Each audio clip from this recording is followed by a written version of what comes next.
Hello, good morning everyone. 안녕하십니까 여러분. 여시제의 글로벌 미래 대화에 오신 것을 환영합니다. 저는 허태욱이라고 합니다. 경성대학교 행정학과 교수를 맡고 있습니다. 오늘 여러분들 모두 참여해 주셔서 감사합니다.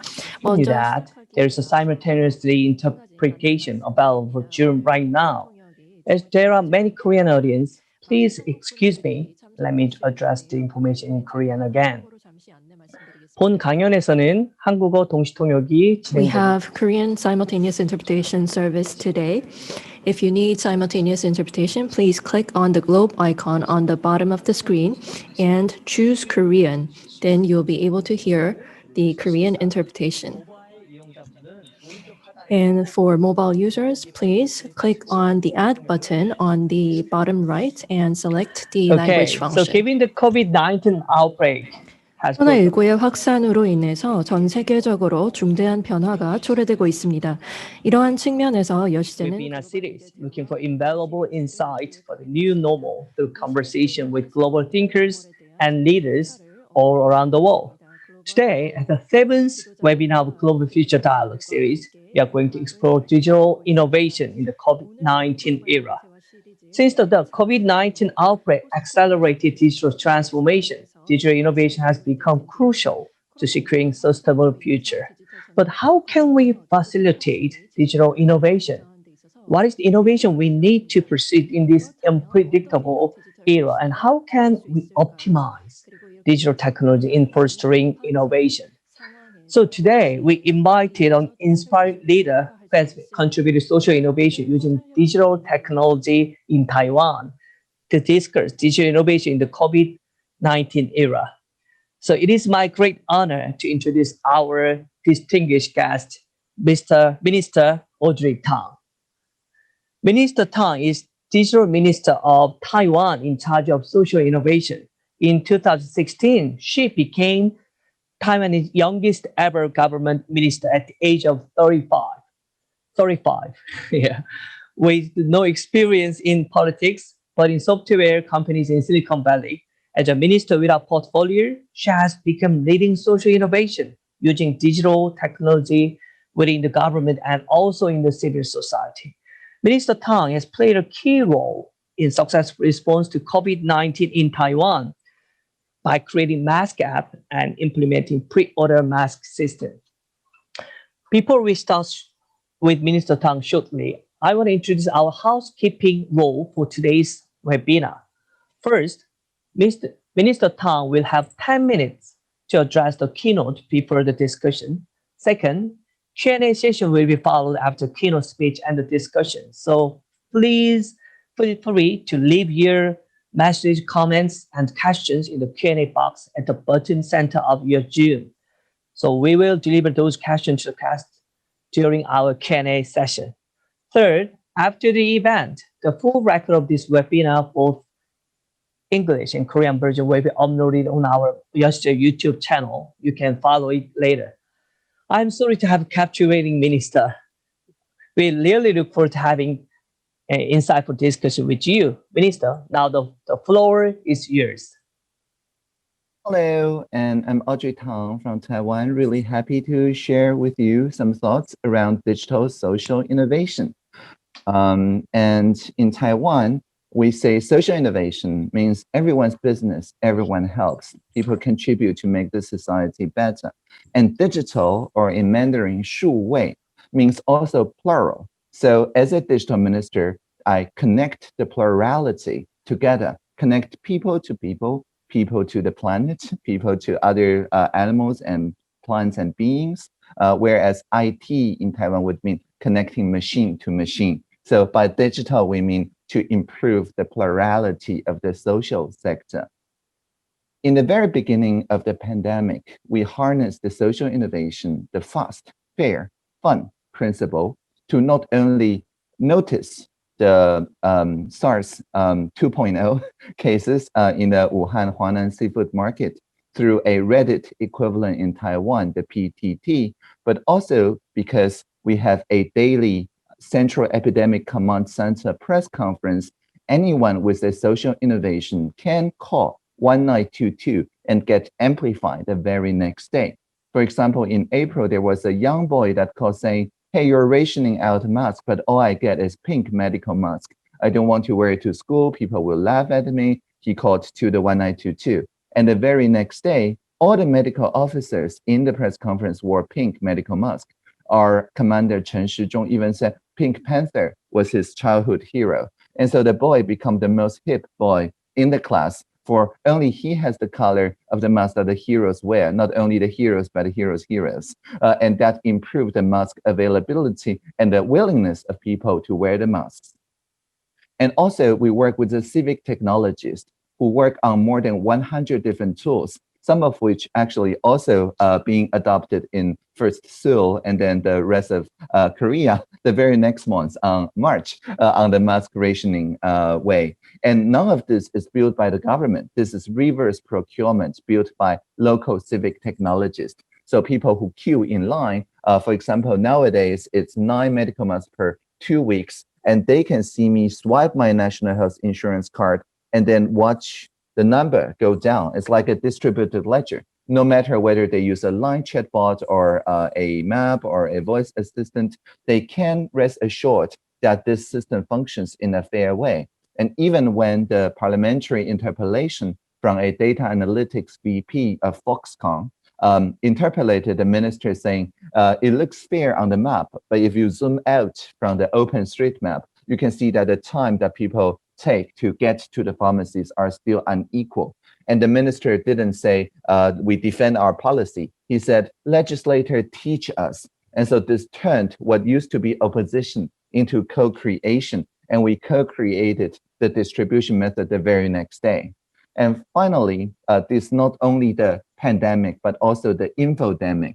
And the way we counter the panic buying and so on is using the idea of humor over rumor, meaning that if people share a conspiracy theory that travels on outrage, we channel the outrage into humor, into fun, instead of to revenge or discrimination.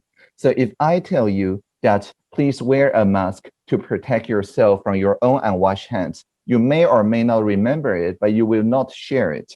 But when the cute spokesdog Zhongchai, the Shiba Inu, reminds you of the same thing, you'll probably share it and increase the transmission value of this meme. When we introduce physical distancing, we say indoor, keep 3 dogs away, outdoor, keep 2 Shiba Inu away from one another. Again, something that went viral and is very funny and popular. And so this is how we counter the pandemic. Of course, the infodemic is not only about misinformed messages, it's also about deliberately designed to deceive messages, malinformation and disinformation. And for this, we also rely on the principle of co-creation. Dr. Tsai Ing-wen, when she was elected for her first term 4 years ago, she said in her inauguration speech, before we think of democracy as a showdown between 2 opposing values, but from now on, democracy must become a conversation between many diverse values. That is to say, far from being enemies, we're co-creators to one another. That's a message, another recent president-elect, Biden, who just echoed the message yesterday. And so this is my office, literally my office, the Social Innovation Lab. We tore down the walls of what used to be an Air Force headquarters. So anybody and everybody can walk in and have 40 minutes of my time, as long as they agree to publish the entire recording as a video or transcript online. And these soccer fields, you see, these are very creative. And these are drawn by people with Down syndrome, with the difference in the trisomy, so that they can see the world through a topological, like Van Gogh, very creative way. And so people will bring their digital innovations to this sandbox, and we try them out together. Like these self-driving vehicles, we co-created them to be shopping carts that can follow people around in the Jianguo flower market nearby. And so that they would understand the local norm and enable what we call a social sector first innovation and effective partnerships according to the SDGs, that's 1717. So the main mechanism to enable this at the presidential level is the presidential hackathon. where every year we give out 5 trophies to those cross-sectoral innovation teams. And for each of those 5 trophies, you can see, for example, using machine learning to reduce the detection of water leaks in water pipes so that on average, it becomes 2 days nowadays to repair a water leak instead of 2 months. And this received a trophy, the shape of Taiwan, with a micro projector underneath that when turned on, show the image of Dr. Tsai Ing-wen, the president, handing the trophy to you, promising whatever you did the past 3 months, we will make it public policy with the personnel, budget, and law required in the next 12 months. So this is presidential power as a hackathon prize. And that really encouraged cross-sectoral, what we call a data collaborative approach into not only infodemic and pandemic, but also environmental sensing. And in SDG terms, that's reliable data 1718. So similar to the mask availability map, we also have this contributor map of the Gov0 G0V community of people who have very inexpensive air boxes, less than $100 each, that measures the air quality like PM 2.5 and so on. And these can then get merged with the government-funded micro airboxes in the industrial areas. And so to complete the puzzle for sustainable development and global citizenship, contributing not only to the climate science, but because many of these airboxes are maintained by primary school students as part of their environmental classes. So we also teach difficult to teach ideas such as data stewardship, data competency, data norms, what does GDPR mean, and so on, if all the students have easy access to such data collection and collaboration devices. And this is what we call AI times CI, assistive intelligence, and multiplied by collective intelligence. Of course, this is not only limited to people who can travel to Taipei to meet me. Thanks to 5G technology, even on the most rural places, we also have a pretty good view in the places that are less connected by high-speed rails. And so I tour around Taiwan on the social innovation tours and brings with me this co-presence, video conferencing, even VR equipment, so that people in the central government can literally step in my shoes and have a real conversation with the local people, with their indigenous or rural or remote island. We have the equal access to inclusive and representative decision-making. And this is also thanks to the open government partnerships guidelines. We now also have the National Action Plan on not only social innovation, but many other like youth participation and accountability and so on as well. And finally, when there is a new technology like 5G or self-driving vehicles, the norms around which we can get through the sandbox experiments. At the duration of such experiments, we share those innovations openly by this assistive intelligence-powered conversation. Anyone who have an experience with, say, Uber, that was in 2015 when we first deployed the technology, can share on Polis and see their friends and families' different takes on the same facts. The main idea is that we crowdsource the agenda by asking people, how do you feel about it? Because feeling, well, I can feel anxious, you can feel happy. There's no right or wrong about feelings. But magically, because there is no reply button, the feelings that resonate with one another will surface to the top, around which we then make our new regulations. So for example, I feel passenger liability insurance is very important. If you agree with me, you move toward me. If you disagree, you move outside from this cluster. And there's no reply button, so there's no trolls. There's no way to attack each other. So after each conversation, we see there may be some ideological differences, but by far, most people agree with each other on most of the things, most of the time. This is what's called rough consensus. And in each ministry, there's a team of participation officers or POs that are very skilled now to use such digital tools to get a rough consensus and just regulate and legislate these data norms or these technological norms reflected by the society to develop our KPI, our measurement of progress through this API, through this application programming interface. that connects all the sectors together. So I understand that I have only 1 minute left. So I will share with you my job description, which is reliable data, effective partnership, and open innovation. It goes like this. When we see the Internet of Things, let's make it an Internet of Beings. When we see virtual reality, let's make it a shared reality. When we see machine learning, let's make it collaborative learning. When we see user experience, let's make it about human experience. And whenever we hear the singularity is near, well, let's remember the plurality is here. Thank you for listening. Thank you. Thank you so much for your brilliant speech.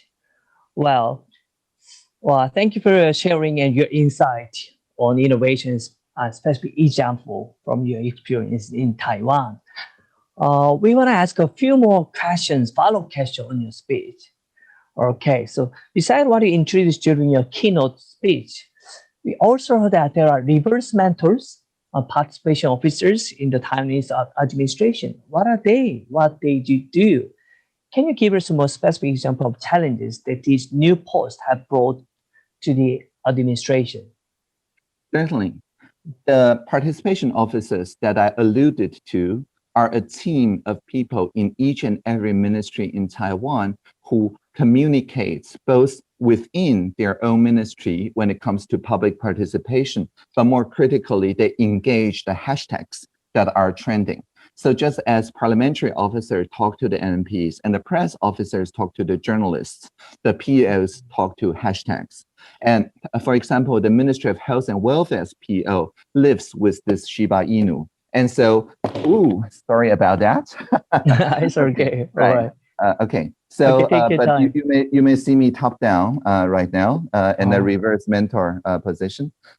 Okay, I think it's this is better, right? So the participation officer of the Ministry of Health and Welfare lives with this Shiba Inu. So every time that we have a new CECC press conference, they just went back home, take a new photo of the cute dog, and then translate it, and then engage the trending hashtags based on this new picture. And so this is a skill of translation. But it's not just translation, it's also rotation, taking all the sides. So whenever there are different thoughts, for example, around people who work in the nightlife, in the drinking bars and so on, who did not at first want to comply fully with the contact tracing mechanism because they care for their patrons' anonymity, it's also our job to listen to them and co-create a real contact system that keep the data only on the businesses and not on the centralized databases.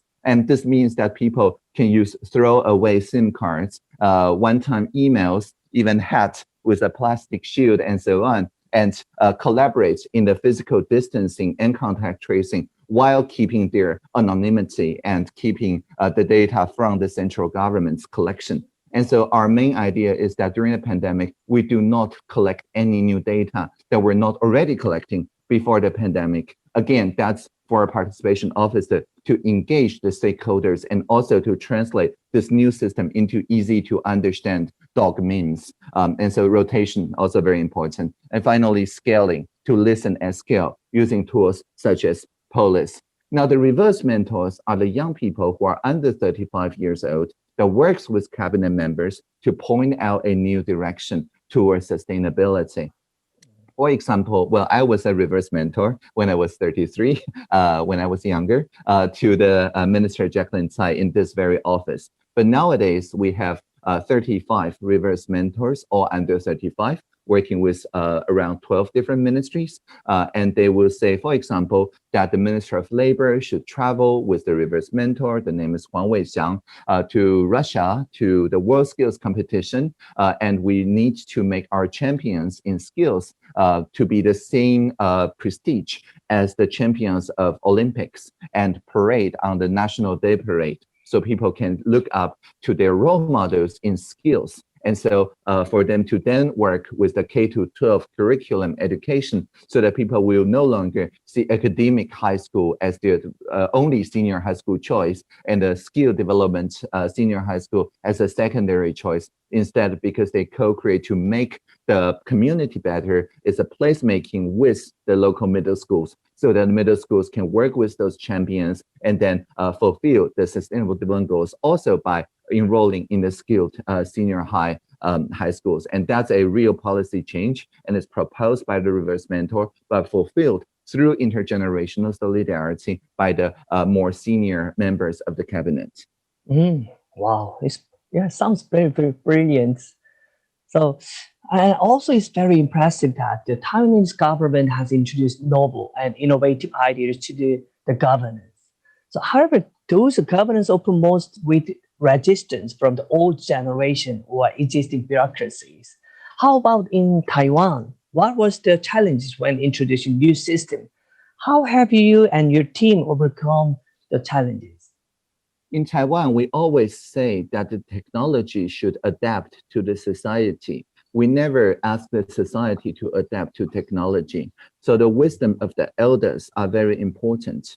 For example, when we introduced mass rationing, we expanded from pharmacies to the convenience stores, thanks to the interpellation from the MP, but also we work closely with the elderly people.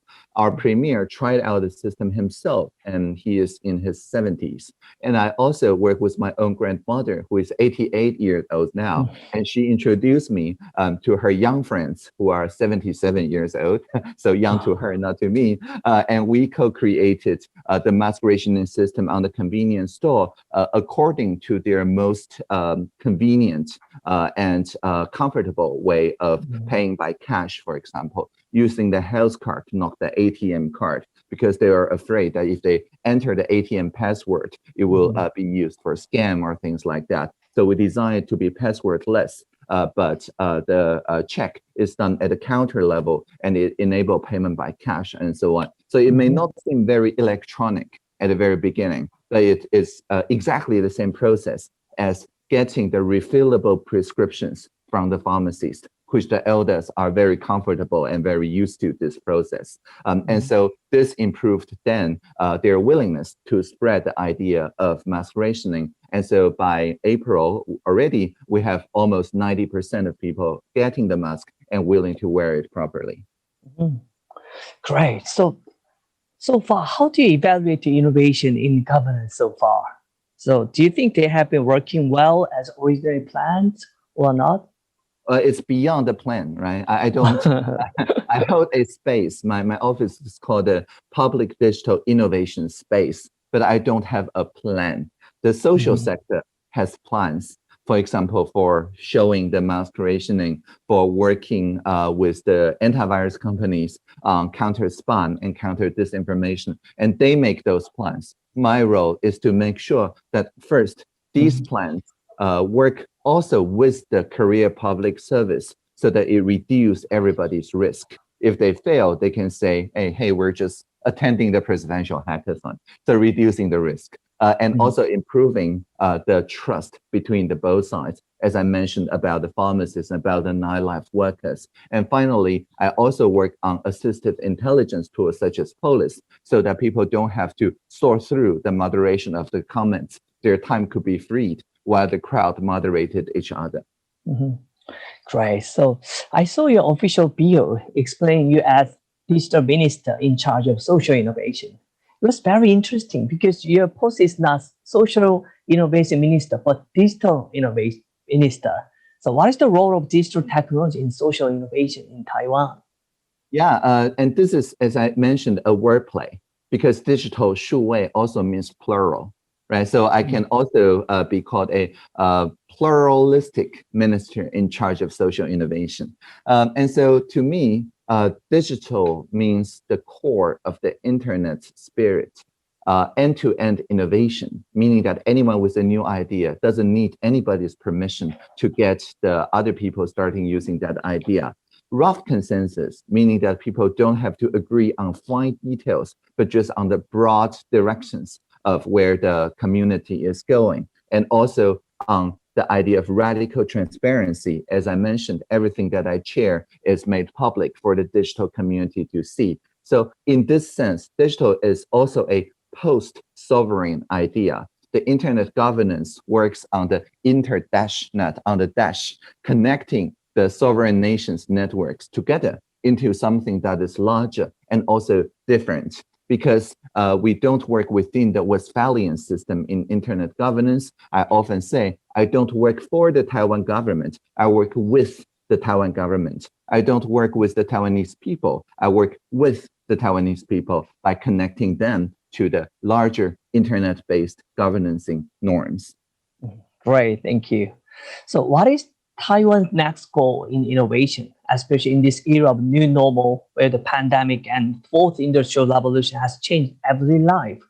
So what kind of innovation do we need in this era? Yeah, I think one of the main innovation that I have been personally trying out is co-presence.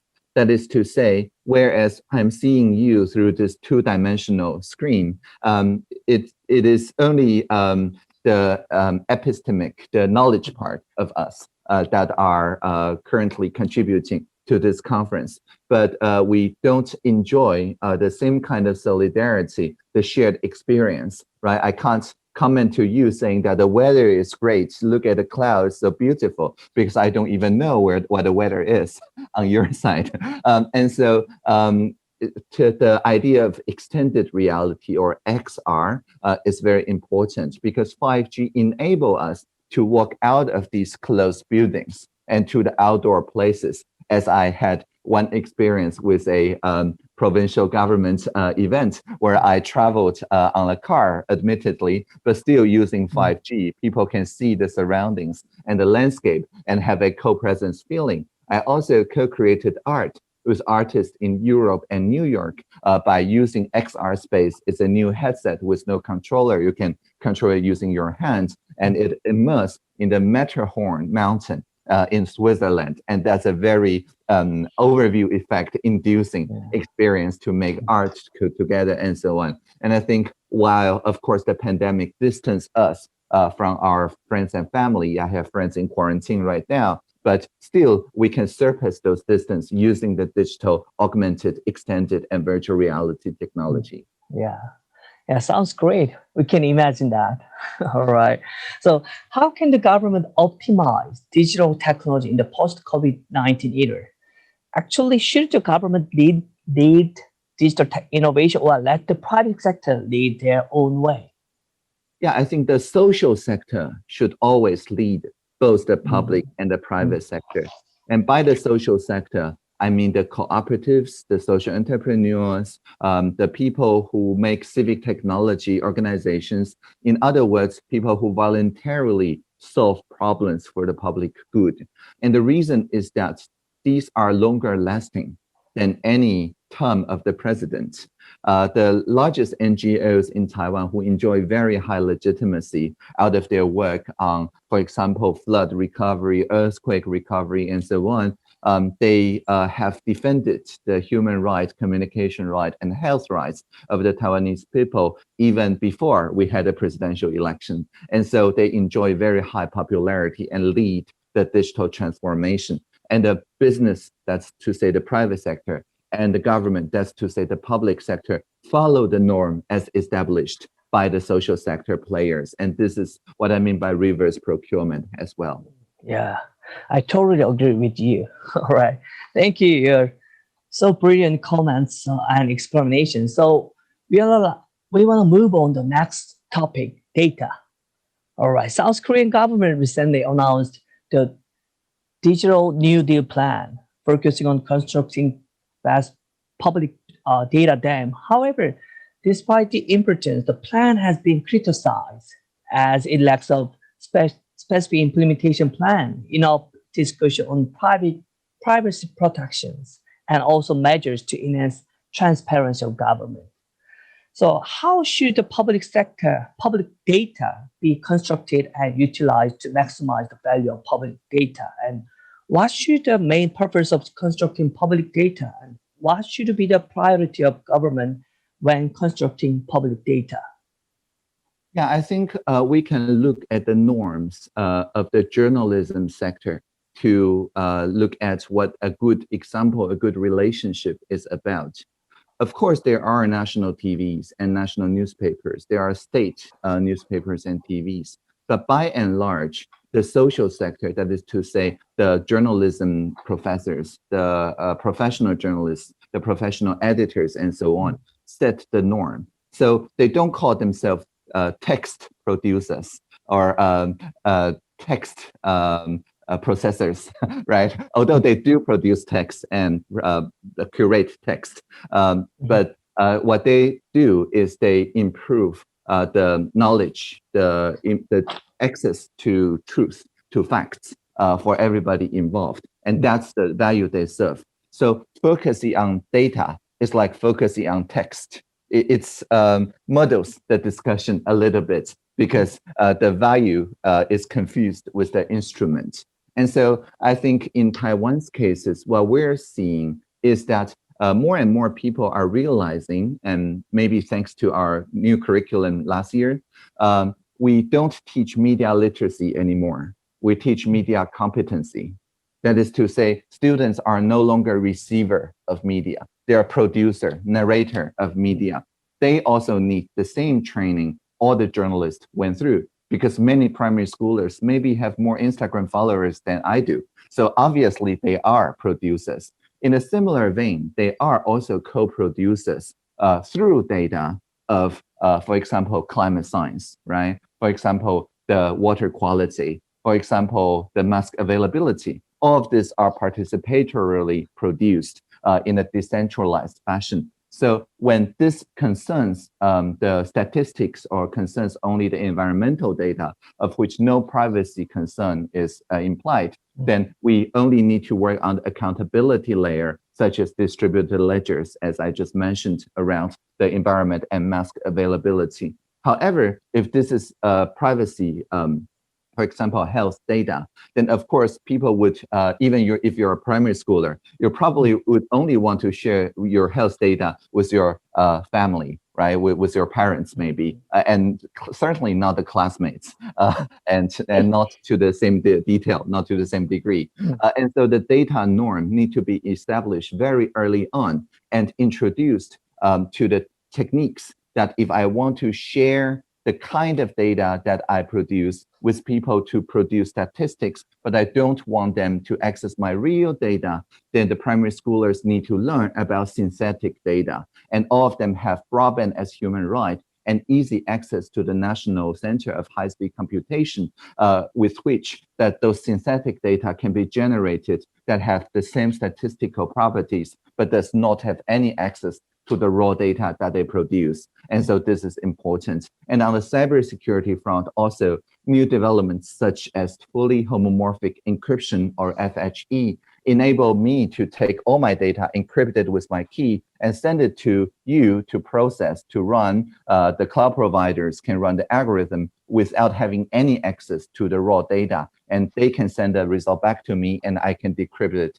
and validate the computation. And so the synthetic data for the privacy side and fully homomorphic encryption on the cybersecurity side, together, these need to be made into basic tools that even primary schoolers are aware of.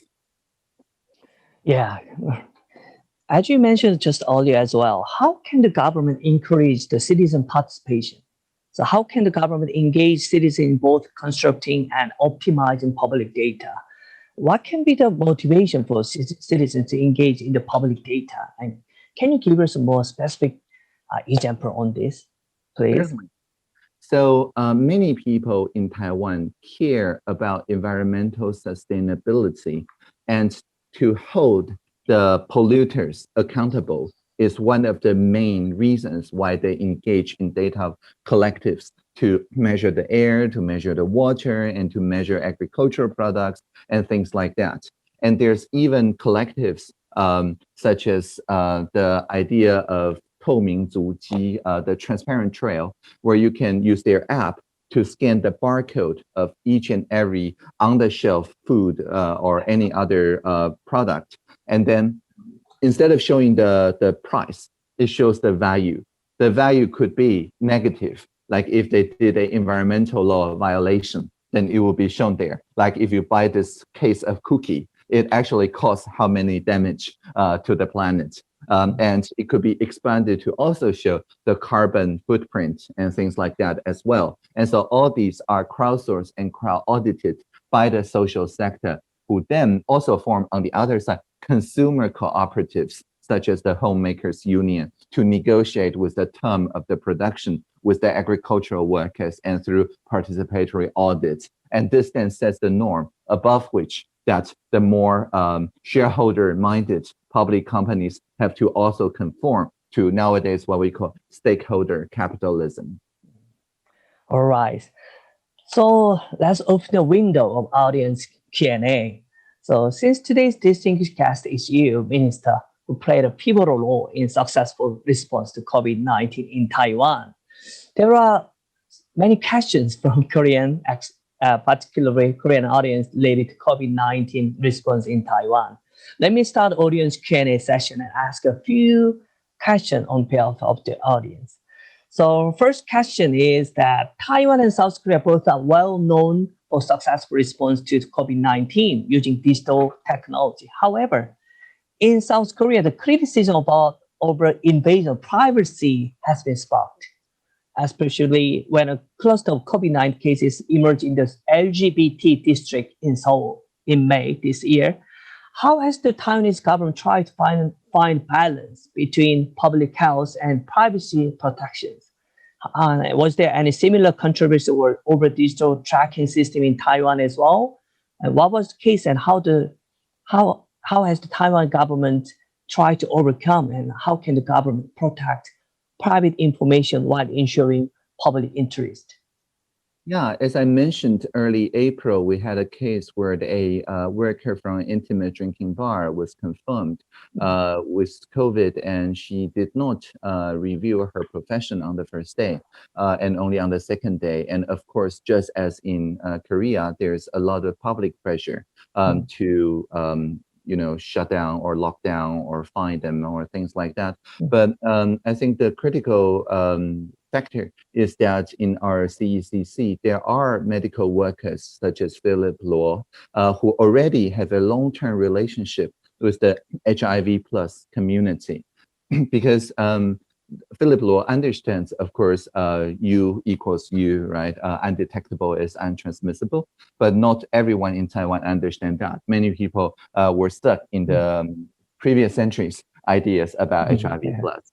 And so by working with the community, that's how those real contact system that's decentralized, kept on scratch pads, shredded after 4 weeks of no incident and so on, are co-created with the local businesses. So I think it's like the Pygmalion effect. If the CECC trusts the nightlife district, they become trustworthy because they do not want to be seen as the vulnerabilities encounter COVID, right? So by May, they all reopened, adhering to the privacy-preserving real contact system. However, if you do not trust them at the very beginning, then people will stigmatize them even more, and then they will go underground. And then just like in the US prohibition era, it will become very difficult to communicate and manage. And so trusting the citizens more, I think that's part of the Taiwan playbook. Yeah. All right. So also one of our audience asked, what was the lesson from creating COVID-19 mask application and also COVID-19 response in general?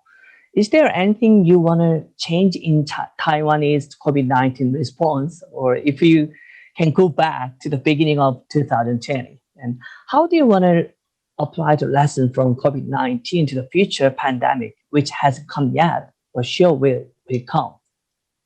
Yeah, certainly. I think there's one thing I will change, because for 48 hours, the CECC used to say that we need to reserve the mask for the medical users, and people can just, stay a little bit distance apart on public transportation, and mask is not necessarily required. But there was so much a backlash from a citizen's kind of norm. So the social sector has a higher legitimacy in this case too. So after just 48 hours, we did a U-turn and say, no, well, we understand you still want to wear a mask. So we will ramp up our mask production from 2 million a day to 20 million a day and start rationing out the mask. But there was still some confusion because of those 48 hours of turnaround. Of course, compared to some other countries, that's considered a short time frame anyway. But I would prefer if we start just by saying, masks are mandatory and they are there not to protect each other only, but also protect yourself from your own unwashed hands, which we definitely said after those 48 hours, but which we could have said it on the very first day. And about the mask application, I think it showed the importance of real-time open data or open API. If this is updated only daily, then people have to put kind of blind trust in the government, and the distribution strategies will not be co-created.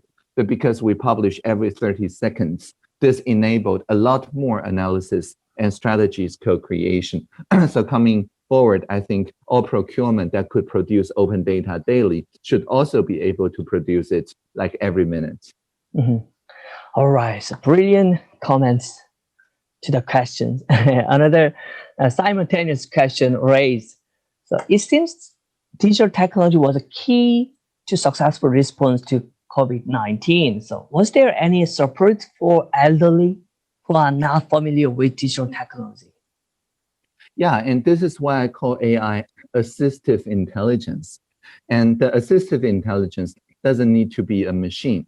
It could also be a dog that works with people with seeing difficulties. That's also assistive intelligence.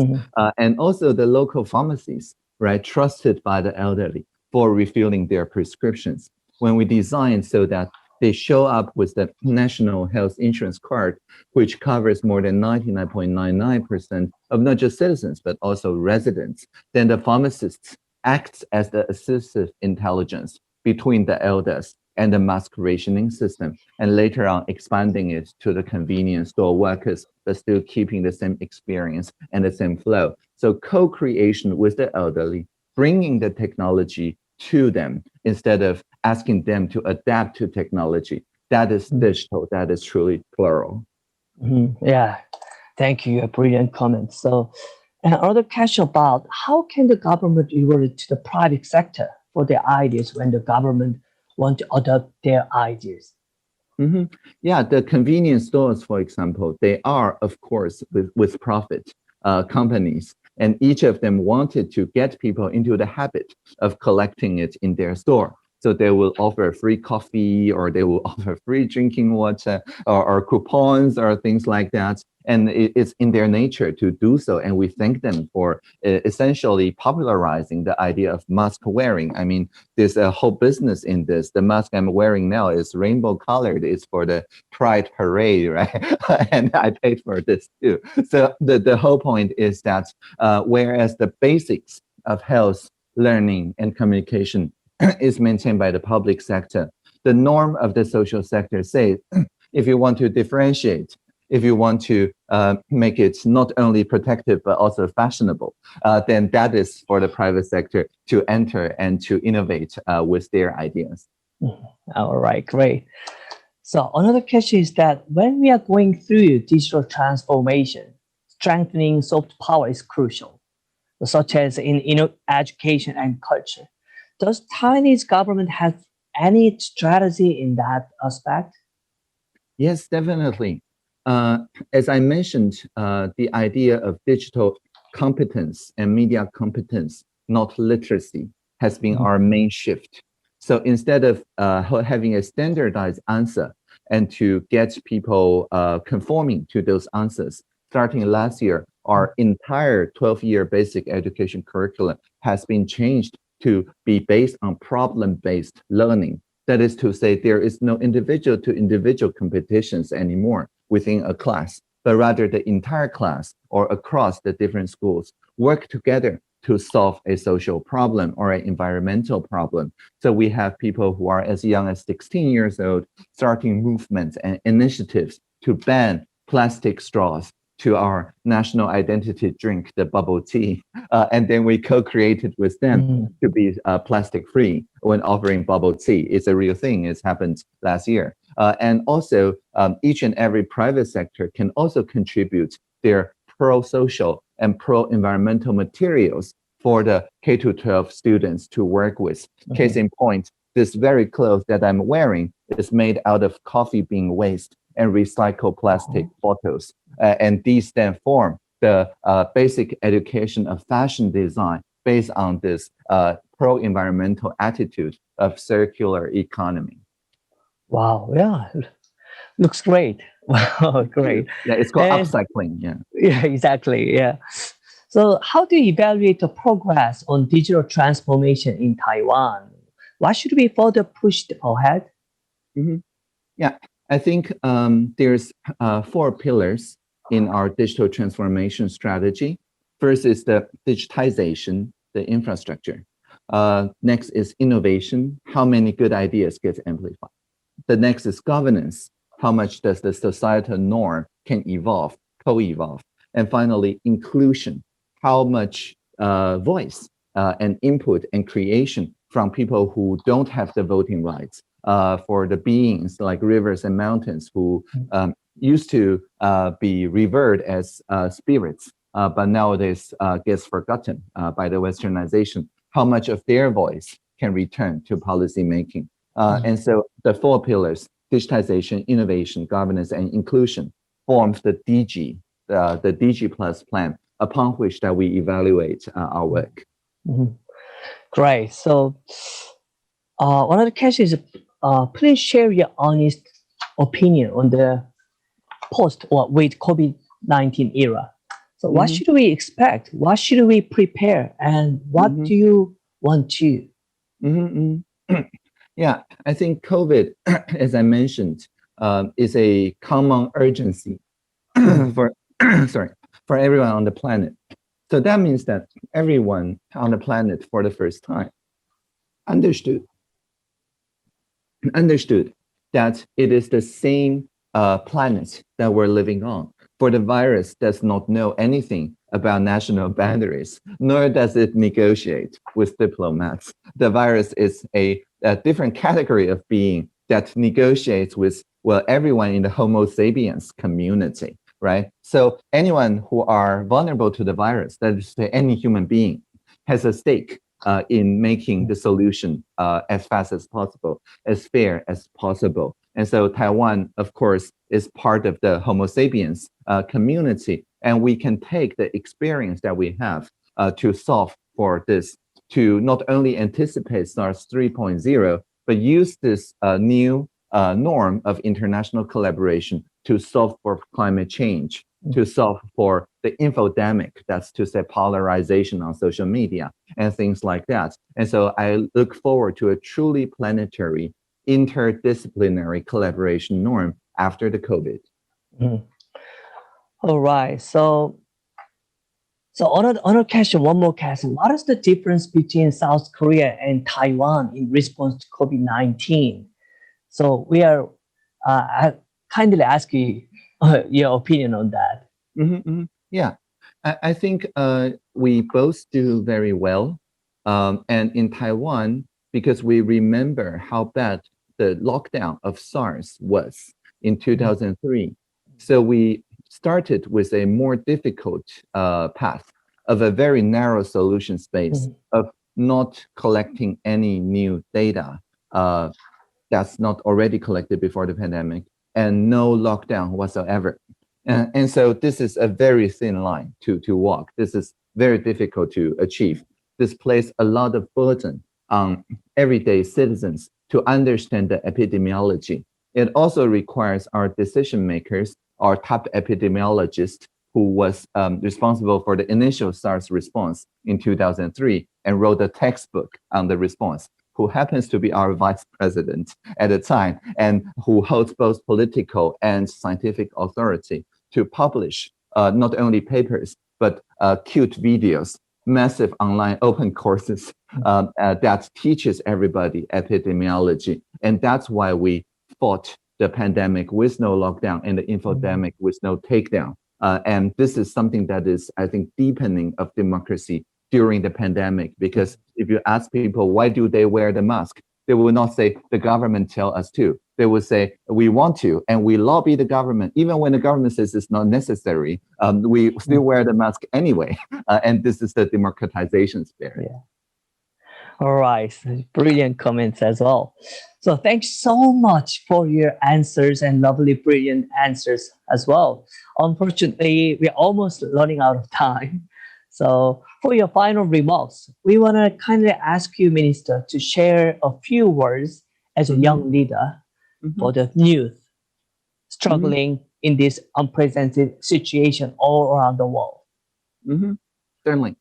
So first, I think as a digital native generation, the COVID offers a truly global neighborhood for the young generation. This is the first generation that learns and works truly globally with no restriction on the territorial boundaries.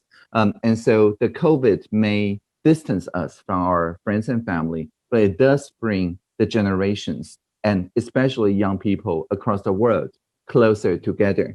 The people who make the mask map are all under 35, the first batch of them. I met with the South Korean people who adapted the mask map to Korea, and the youngest of which I think was just 15 years old. That's brilliant. And so I would simply say, and quoting Leonard Cohen, my favorite poet, who said, ring the bells that still can ring. Forget your perfect offering. There is a crack in everything. And that's how the light gets in. So be the light and let the light get in.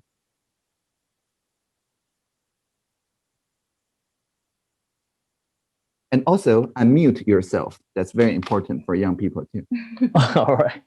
Okay. Thank you so much. It's been very insightful conversation, and we want to thank Minister Tang for her invaluable words and time. Also, thank you for our audience. Thank you for joining us today, and have a great day, and hope to see you again for the next Yeosijae Future Dialogue. Thank you. Thanks so much. Live long and prosper. Bye.